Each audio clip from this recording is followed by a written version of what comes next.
All right, so here we are back with these Bermans amps. This is the 2500 and this is the 6500.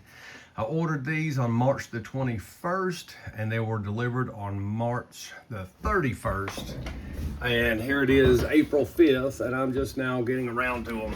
So let's put the phone on a stand. We're going to unbox the, let's do the 6500 first.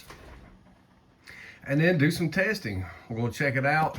You know, I really am concerned with the shape of the amplifier. Hopefully it's not destroyed, and hopefully it works. So let me put the phone on the stand. Be right back. Alrighty, I'm back. Whoop. Now I did notice this thing had two straps on it. You can see a strap mark there on that amp. So, and it got relabeled, as I said before. So FedEx really screwed these up.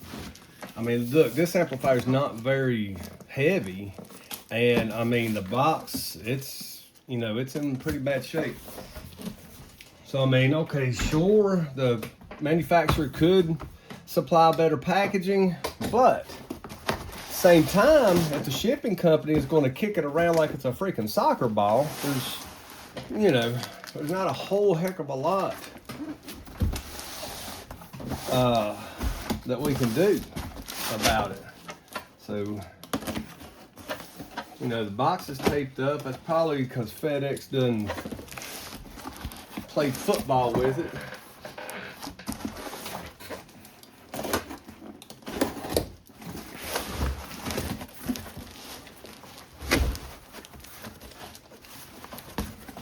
All right, there we go. There we go.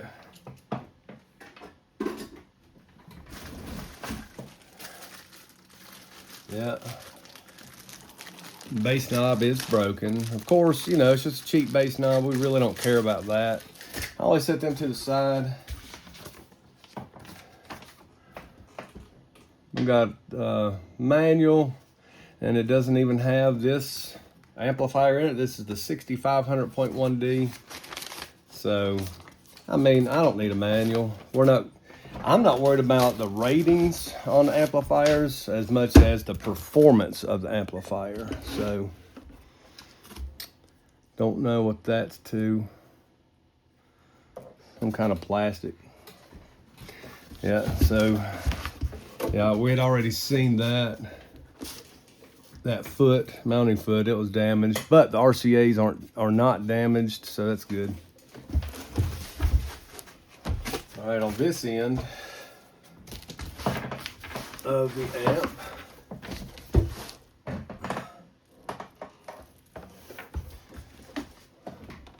well, look, I got an extra screw in the box.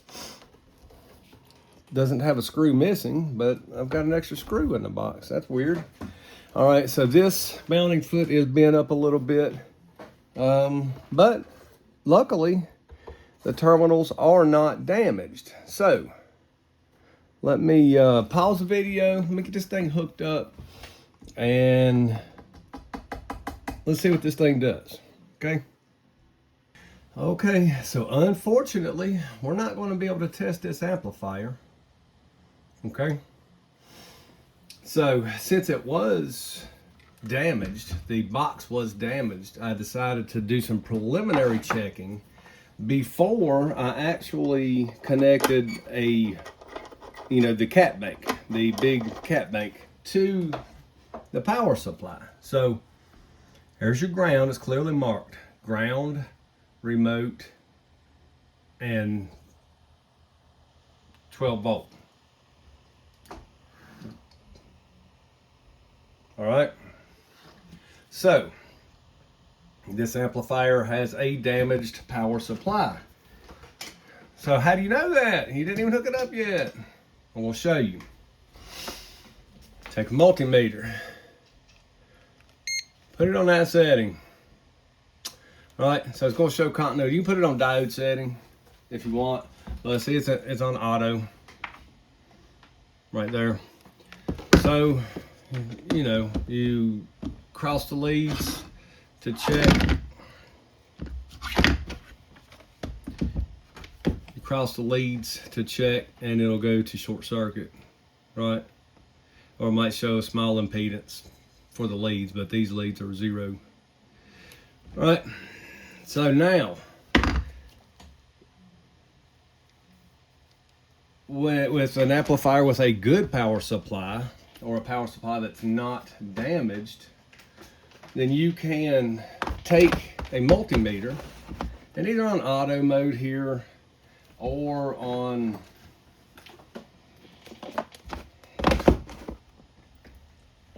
see, can you see that on the screen? Yeah.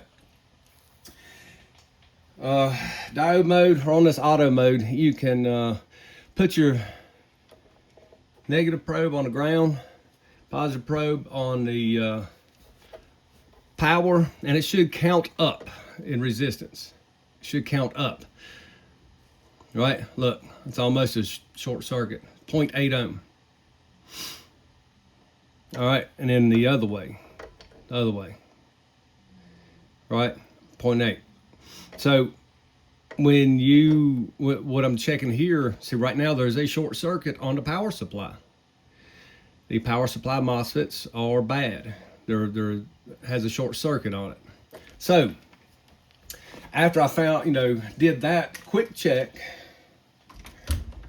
then I pulled out my current limiting power supply right here. Now I've got it set to 14.45 volts, and I've also got it set maxed out, 10 amps. 10 amps current. So I'm gonna turn it on. So when on a current limiting power supply, when you short circuit the leads, you see the voltage drops.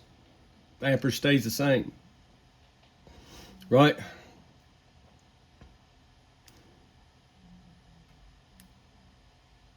Now it does not fry the power supply because that's what it's made for.